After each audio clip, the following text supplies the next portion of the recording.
नमस्कार, कहानी संग्रह में आपका स्वागत है। आज मैं आपके सम्मुख मुंशी प्रेमचंद्र जी द्वारा लिखित कहानी सती लेकर प्रस्तुत हुई हूँ। आशा करती हूँ आपको ये कहानी जरूर पसंद आएगी। यह एक ऐसी रूपवान और चरित्रवान स्त्री की कहानी है जिसका सांवला सलोना पति उस पर शक करता है और शक करने की वजह से वह बीमारी से ग्रसित भी हो जाता है और दुनिया को छोड़कर चला जाता है। उसका रूपवान सजीला सा जवान चचेरा देवर उससे शादी करने का प्रस्ताव रखता है। क्या मुलिया उसके शादी के प्रस्ताव को स्वीकार कर लेगी?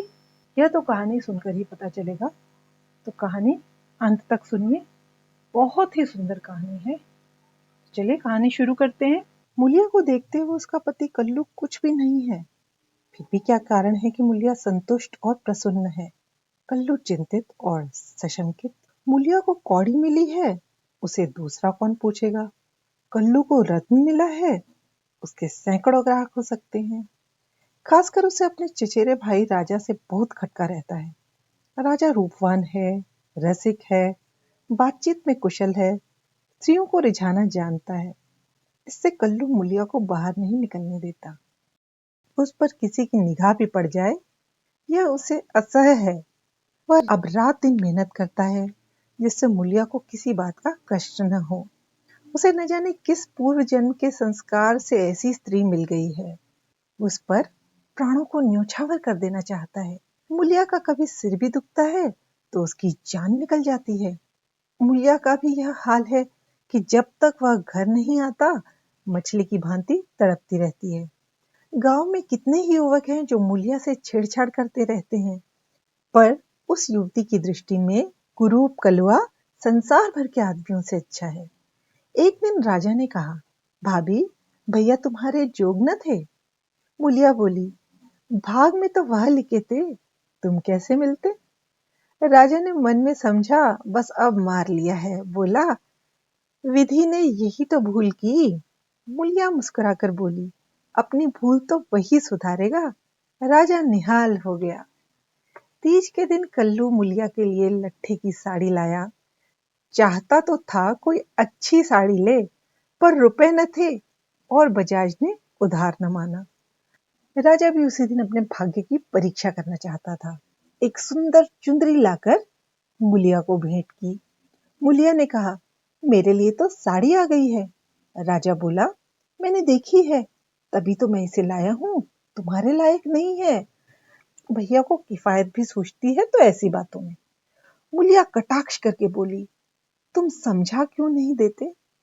राजा पर एक कुल्हड़ का सा नशा चढ़ गया। बोला, बूढ़ा तोता नहीं पड़ता है। मुलिया, मुझे तो लट्ठे की साड़ी ही पसंद है। राजा, जरा यह चुंदरी पहनकर देखो, कैसी खिलती है। मुलिया, जो लट्ठा पहनाकर खुश होता है वह चुंदरी पहन लेने से खुश ना होगा।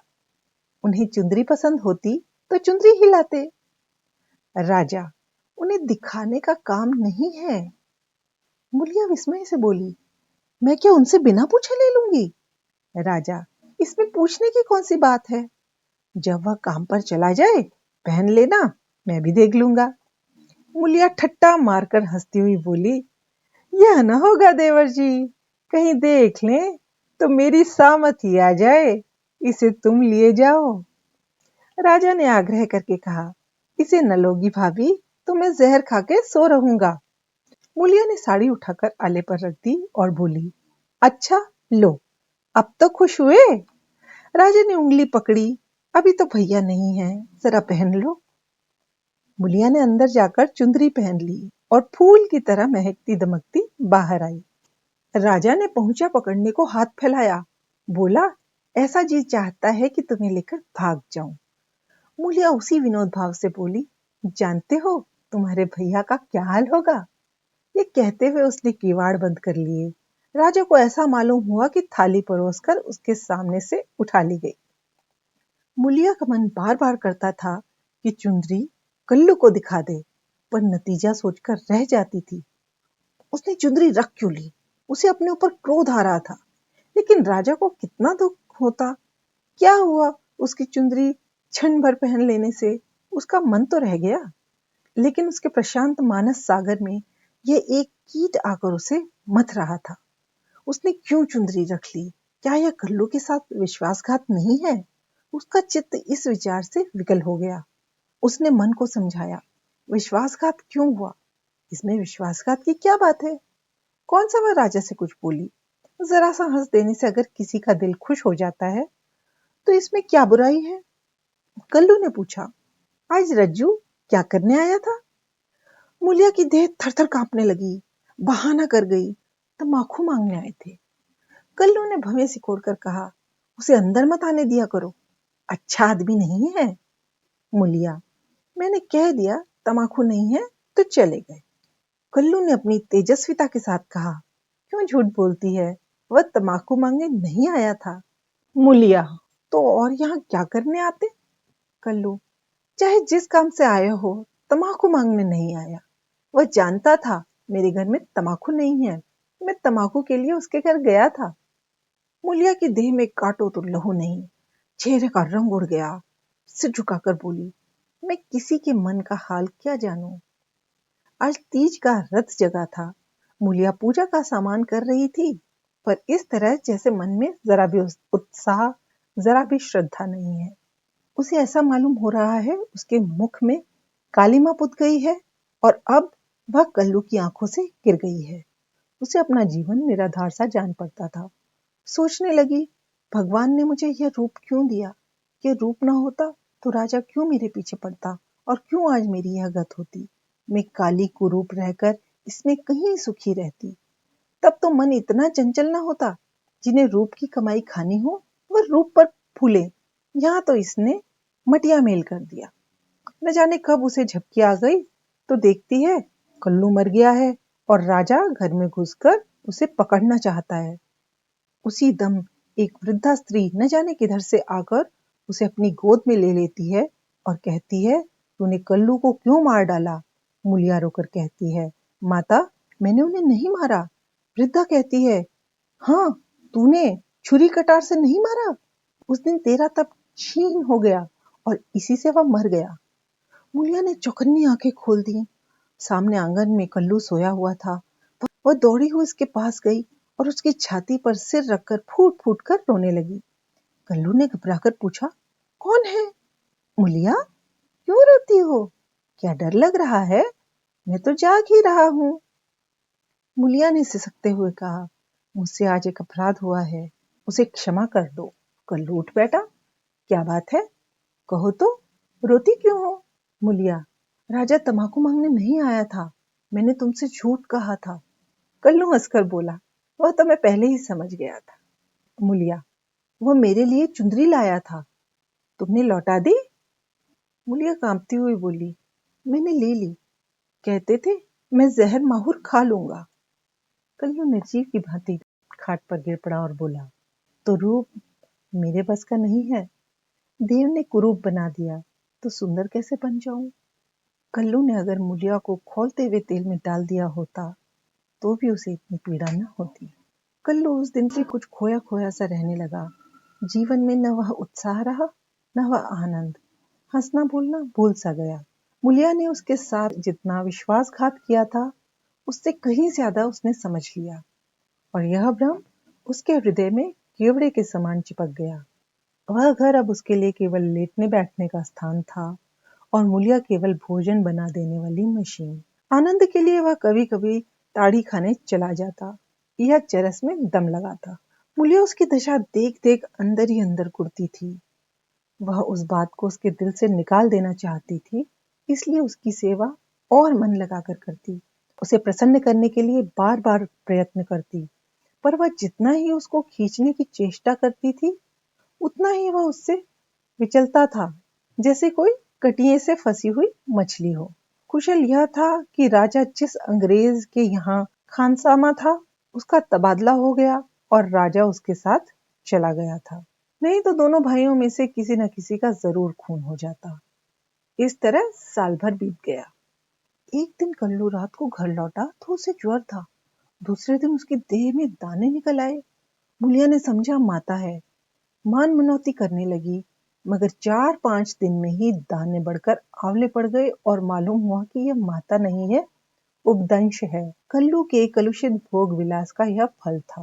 रोग इतनी भयंकरता से बढ़ने लगा कि आंवलों में मवाद पड़ गया और उनमें से ऐसी दुर्गंध उठने लगी कि पास बैठते नाक फटती थी।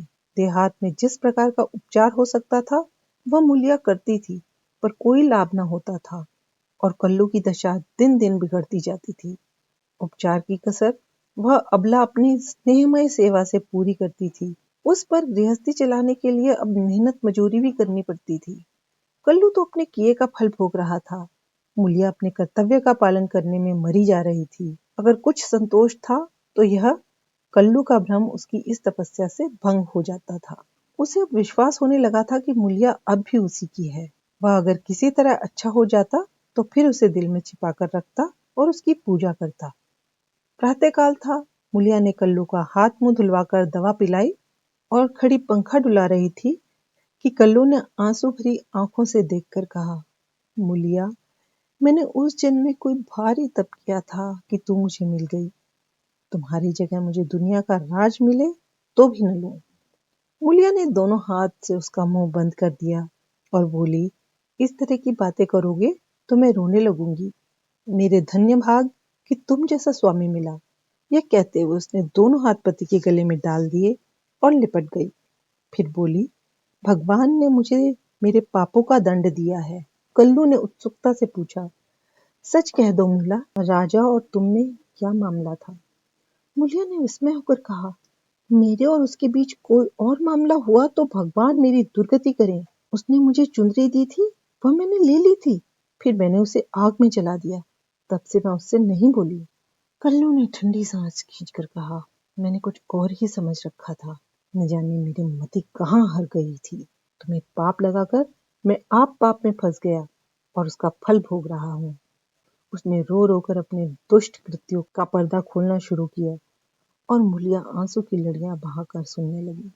अगर पति की चिंता न होती तो उसने विष खा लिया होता। कई महीने के बाद राजा छुट्टी लेकर घर आया और कल्लू की घातक बीमारी का हाल सुना तो दिल में खुश हुआ। ईमानदारी के बहाने से कल्लू के घर आने जाने लगा। कल्लू उससे देखकर मुंह फेर लेता, लेकिन वह दिन में 2-4 बार पहुंच ही जाता। एक दिन मूलिया खाना पका रही थी कि राजा ने रसोई के द्वार पर आकर कहा, भाभी, क्यों अब भी मुझ पर दया न करोगी? कितनी बेरहम हो। कई दिन से तुम्हें खोज रहा हूँ पर तुम मुझसे भागती फिरती हो। भैया अब अच्छे ना होंगे। इन्हें गर्मी हो गई है। इनके साथ क्यों अपनी जिंदगी खराब कर रही हो? तुम्हारी फूल सी देह सूख गई है। मेरे साथ चलो, कुछ जिंदगी की बहार उड़ाएं। यह जवानी बहुत दिन न रहेगी। यह देखो, तुम्हारे लिए एक करण फूल लाया हूँ, जरा पहनकर मुझे दिखा दो। उसने करण फूल मूलिया की ओर बढ़ा दिया। मूलिया ने उसकी ओर देखा भी नहीं। चूल्हे की ओर ताकती हुई बोली, लाला, तुम्हारे पैरों पड़ती हूँ, मुझे मत छेड़ो। ये सारी विपत्ति तुम्हारी लाई हुई है। तुम ही मेरे शत्रु हो, फिर भी तुम्हें लाज नहीं आती। कहते हो भैया आप किस काम की हैं? मुझे तो अब वह पहले से कहीं ज्यादा अच्छे लगते हैं। जब मैं न होती तो वह दूसरी सगाई कर लाते, अपने हाथों ठोक खाते। आज मैं ही उनका आधार हूँ, वो मेरे सहारे जीते हैं। अगर मैं इस संकट में उनके साथ दगा करूं तो मुझसे बढ़कर अधम कौन होगा? जबकि मैं जानती हूँ कि इस संकट का कारण भी मैं ही हूँ। राजा ने हंसकर कहा, यह तो वही हुआ जैसे किसी की दाल गिर गई तो उसने कहा, मुझे तो सूखी ही अच्छी लगती है। पुलिया ने सिर उठाकर उसकी ओर सजोत नेत्रों से ताकते हुए कहा, तुम उनके पैरों की धूल के बराबर नहीं हो लाला। क्या कहते हो तुम? उजले कपड़े और चिकने मुखड़े से कोई आदमी सुंदर नहीं होता। मेरी आंखों में तो उनके बराबर कोई दिखाई नहीं देता। कल्लू ने पुकारा, मूला, थोड़ा पानी दे। मूलिया पानी लेकर दौड़ी। चलते चलते करणफूल को ऐसा ठुकराया कि आंगन में जा गिरा। राजा ने जल्दी से करणफूल उठा लिया और क्रोध से भरा हुआ चल दिया। रोग दिन ब दिन बढ़ता गया। ठिकाने से दवा दारू होती तो शायद अच्छा हो जाता, मगर अकेली मूलिया क्या क्या करती। दरिद्रता में बीमारी कोड़ का खाज है। आखिर एक दिन परवाना आठ पहुंचा। मूलिया घर का काम धंधा करके आई तो देखा कल्लू की सांस चल रही है। घबराकर बोली, कैसा जी है तुम्हारा?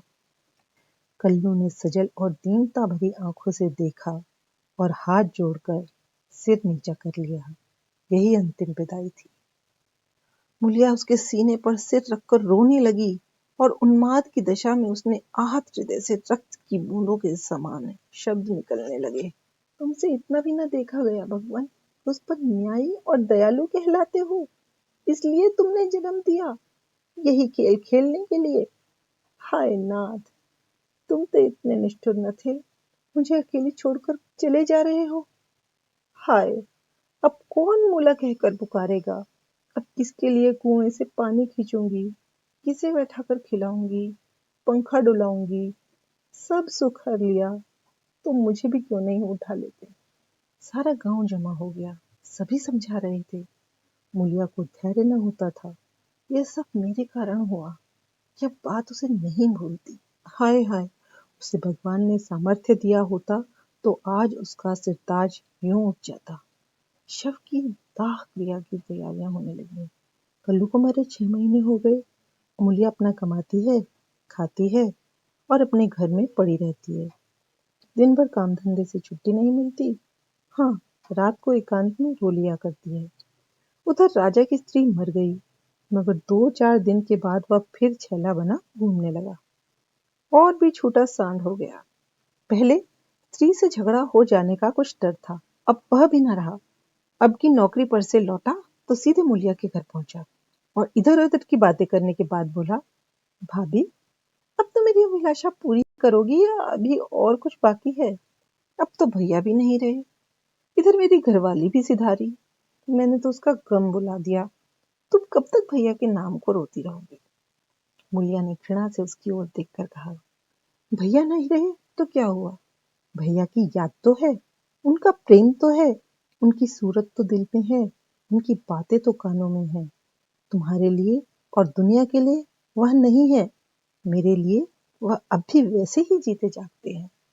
मैं अब भी उन्हें वैसे ही बैठे देखती हूँ। पहले तो देह का अंतर था, अब तो वह मुझसे और भी नगीच हो गए हैं और जो जो दिन बीतेंगे और भी नगीच होते जाएंगे। भरे पूरे घर में दाने की कौन कदर करता है। जब घर खाली हो जाता है तब मालूम होता है कि दाना क्या है। पैसे वाले पैसे की कदर क्या जाने।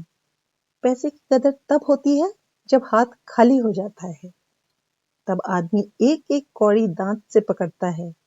तुम्हें भगवान ने दिल ही नहीं दिया, तुम क्या जानो सोहबत क्या है। घरवाली को मरे अभी 6 महीने भी नहीं हुए और तुम सांड बन बैठे। तुम मर गए होते तो इसी तरह वह भी अब तक किसी के पास चली गई होती। मैं जानती हूं कि मैं मर जाती तो मेरा सिरताज जन्म भर मेरे नाम को रोया करता। ऐसे ही पुरुषों की स्त्रियां उन पर प्राण देती हैं। तुम जैसे सोहदों के भाग में पत्तल चाटना लिखा है, चाटो, मगर खबरदार आज से मेरे घर में पाँव न रखना, नहीं तो जान से हाथ धोगे। बस निकल जाओ। उसके मुख पर ऐसा तेज स्वर में इतनी कटुता थी कि राजा को जबान खोलने का भी साहस न हुआ। चुपके से निकल भागा। कहानी सुनने के लिए धन्यवाद। यदि आपने मेरे चैनल कहानी संग्रह को अभी तक सब्सक्राइब नहीं किया है तो मेरे चैनल को सब्सक्राइब कीजिए और साथ में जो घंटी का आइकन है उसको प्रेस कर दीजिए ताकि उससे मेरे आने वाले नई लेटेस्ट वीडियो आप तक सबसे पहले पहुंचे। धन्यवाद।